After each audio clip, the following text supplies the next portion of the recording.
Freshly fallen snow. Tiny little amalgams of crystallized purity. But you know, when the veneer of popular mythology melts away, what are you left with? A bucket full of acid rain laced with sulfuric compounds and, I don't know, ozone juice. Nope, if it's crystalline purity you seek, you're gonna have to park Rosebud at the back door and head for the kitchen, because it's there, between the flour and the tea bags, in a canister labeled sugar. That's right.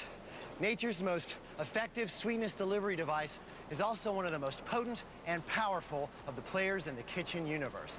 I mean, besides its obvious accomplishments in the arenas of sweetening, flavor enhancement, preservation, fermentation, hydrolyzation, and tenderization, sugar's just a great ingredient all by itself. Add a little heat, a little water, a little chemistry, and amazing things will happen.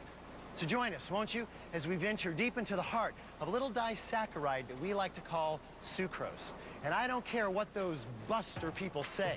Sugar is good eats.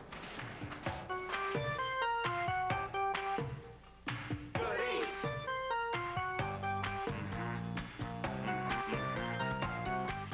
If sunlight were to take a physical form on our planet, it would be as sucrose. Now, all green plants manufacture sucrose to some degree or another via photosynthesis, that amazingly complex transmutation of energy into matter. But only two plants, sugar beets and the giant grass we call sugar cane, manufacture sucrose in harvestable amounts. Now, nobody really knows where or when man began to crystallize sugar from the juice of Saccharum officinarium, but there are written records of producing honey without bees along the banks of the Ganges River as early as 500 BC. Now, at that time, the refining process was still in its infancy, and nobody had really figured out how to remove the crystals from the dark brown, gooey molasses or the cane syrup that just wouldn't crystallize. So, instead of looking like the white, light, snowy stuff that we think of as sugar, sugar looked like this, big, dark, sticky loaves or cones. And to use it, you just scraped it off with either a knife or a fork into the sugar bowl. Now, from India, the knowledge spread west to Persia, but was halted there by Arab merchants who saw sugar's true potential. So they tinkered around with the technology and finally perfected the production of sugar, and they monopolized its commerce, moving it across the northern rim of Africa and taking it with them into Spain when they took over. There, they kind of let it trickle into Europe at about $500 a spoonful until the Crusaders came into Spain, stole clippings, took it back to Brussels and London. Desperate to get their own supply going, they carried it to their new colonies in the Lesser Antilles in the Caribbean, where it eventually took over and spread across to Cuba and even into southern Florida, where we are today. Now, I'd love to tell you why there was so much fuss about this little white powder, but if I told you lately, I am not a nutritional... She's back there, isn't she? Hi. Anthropologist. Okay, Deb, why all this fuss for some white powder? You mean sugar? Sugar, what's the big deal? Well, for one thing, glucose is the main energy source of the brain, and we have big brains. They're big energy sinks. And we learn at our mother's breast to like sweetness, because breast milk is really sweet. And that's to get us kind of conditioned to thinking sweet good? Probably. Sweetness is goodness, is protection, is comfort, that kind of thing. And then, some people even say that it's some part of our genetic memory from if our ancestors were possibly fruit eaters. So either way, we're conditioned to like sweet, sweet good, bitter bad.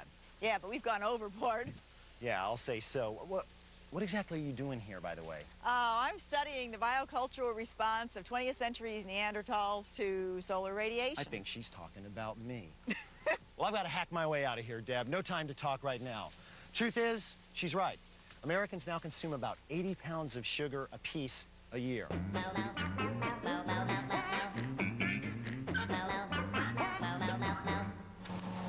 For centuries, human engines in the form of slaves fed the mills of Barbados and Martinique day and night. Up to 25 years ago, the machete was still the harvester's tool of choice. Today, horsepower has all but eradicated manpower from the fields. Immediately post-harvest, the cane is fed to a 9,000 horsepower engine of destruction called a tandem, which rings, smashes, and chomps the great grass, liberating its juice, which at this point looks and smells more like Tijuana street runoff than sugar. This juice is then percolated through lime and emerges as a murky syrup, which is then filtered and boiled repeatedly until it becomes so concentrated that the raw sugar crystals fall out of solution. Bingo! You've got industrial-grade sugar. At the refinery, this sugar is changed back and forth from solid to progressively concentrated liquid phases. Each of these phase changes removes further impurities until 99.9% sucrose remains. The final crystals are separated from their mother liquid via centrifuge, just like your washer spin cycled, tumble dried, and then packed up and sent to a grateful world.